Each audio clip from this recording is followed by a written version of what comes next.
Hello everyone, thank you for being here today. I really appreciate your time in watching this video. I'm Kevin Lowry with Class 101 and we make college planning simple. Today I want to talk about 5 ways anyone can make college more affordable for their student. One of the ways we make college planning simple is by sharing these 5 tips. If you're starting to plan for college during your student's sophomore or junior year in high school and you focus on these 5 items, you'll make college more affordable. If you can start planning these 5 items in your freshman year or before, you can probably have scholarships pay for college.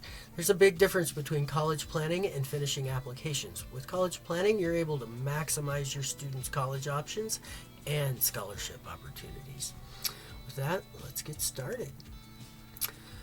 For all those who are already ready to leave, here they are. If you want the details on each of these, stick around to the end.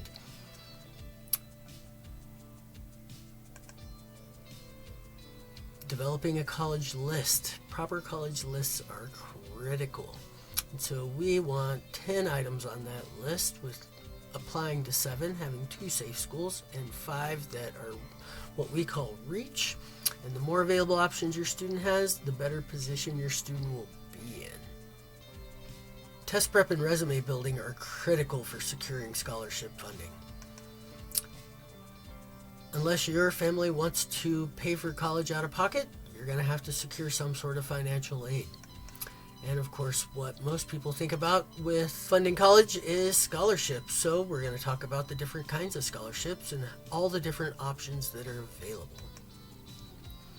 Who's Class 101? Well, we're built on a strong foundation. Class 101 opened its doors in 1997, so we've been around for almost 28 years. It started in Lexington, Kentucky, where Tom Pabin, who still owns his Class 101, was president for some time, was a youth minister, and the mom of one of his kids asked him to help her teenager get into college. As parents, you probably have some sort of story where your kids, you've told something 1,000 times and they went to camp or they went to church, and when they came back, that leader had told them one thing one time and it was a revelation to them. Mom, guess what? All you can really say as a parent is, I'm glad you finally listened to somebody. That's what a college planner really does on an academic level for your student. Continuing on with the college list, there's nothing more important than the proper college list. We start with researching some of the schools you're interested in. Then we discover your individual factors like major, size, distance, location, campus community. Knowing your factors will make a huge difference in where you decide to go. Have you considered all the factors that are important to you? Do you want to be on a big campus or a small campus? How far away from home do you want to be? Do you like the mountains? Do you like the beach? Do you like it hot? Do you like it cold? Do you want to be in a big city or a small city? Do you want to study abroad? One of the ways in which we help students discover a major is through a tool called the DISC. We use this tool to help you discover your natural abilities and what's most important to you. Then we explore those ideas. Then we put those schools into an ever-evolving top 10 list, which is personalized to you. This list is going to look different from your brother, your sister, definitely your parents, and even your best friend. Test prep and upgrading that resume. A 1-point increase on the ACT and 40-point increase on the SAT can add thousands of dollars in scholarship funding. Prepping for the ACT or SAT is all about knowing your baseline score. Identifying top 10 trends and tackling these tests more than a few times makes a huge difference. We work on top 10 trends as early as freshman year, and then we touch base on them at almost every meeting. Here's one of our score reports. Understanding the SAT is critical to getting a good score. Taking the test a few times reduces anxiety for the students and provides us 10 points to really focus in on. Not just practice, but the right practice makes a huge difference.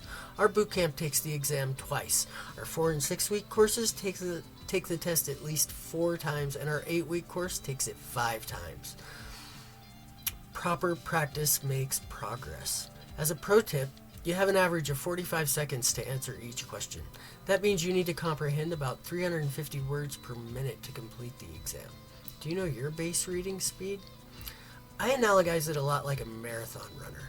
And if you've really been training and practicing for that marathon, At mile 11, you're hitting that stride, and getting to mile 26 is not that big of a struggle. If you've only done a couple of 5Ks and you really want to run that marathon, mile 11 is a real challenge. If you've only had 50-minute classes and you've only taken 30-minute exams, when you get to that 2.5, 3-hour exam, it starts fatiguing your muscles. Think about a bookworm. When they crawl into bed, all of a sudden it's 3 or 4 in the morning. Those muscles are developed. Most people, it's the cure for insomnia. Page or two deep, out cold. So, test prep is critical. Upgrading that resume. A resume is a great way to highlight your leadership qualities. Any more accolades like student council president or captain of the football team, while it's impressive, it might not be enough to distinguish yourself from other applicants. Other applicants may have even launched their own nonprofits as teenagers. Colleges are looking for leaders, so we recommend students orient their high school careers so they can list 10 activities and 5 honors on their resumes and applications. Things like band leader, youth group leader, volunteer at this, volunteer at that. All of those things make a difference and really demonstrate your leadership skill. Now let's talk about the FAFSA. Apply, apply, apply. Unless your family wants to pay for college out of pocket, you gotta apply for the FAFSA. 5-figure income families, 6-figure income families still get need-based financial aid. Don't think you qualify? Apply anyway. There's an additional form called the CSS profile that top-tier colleges require. We can help you apply and fill that out as well. Now let's really talk about some of the funding sources once that FAFSA is done. Merit-based scholarships, the higher your grades, the better your test scores, the more numerous the activities you participated in and have on your resume, the more likely you'll earn a merit-based scholarship from a university to help with tuition. We refer to merit-based scholarships as predictable sources of money.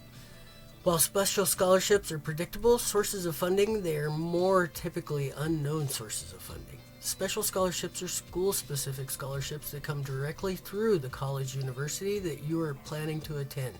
There's a scholarship for almost anything you can imagine. For example, there's scholarships that are department-based or career-based, like healthcare, nursing, engineering, education, volunteer-based, ethnicity-based, minority-based, STEM-based, international-based.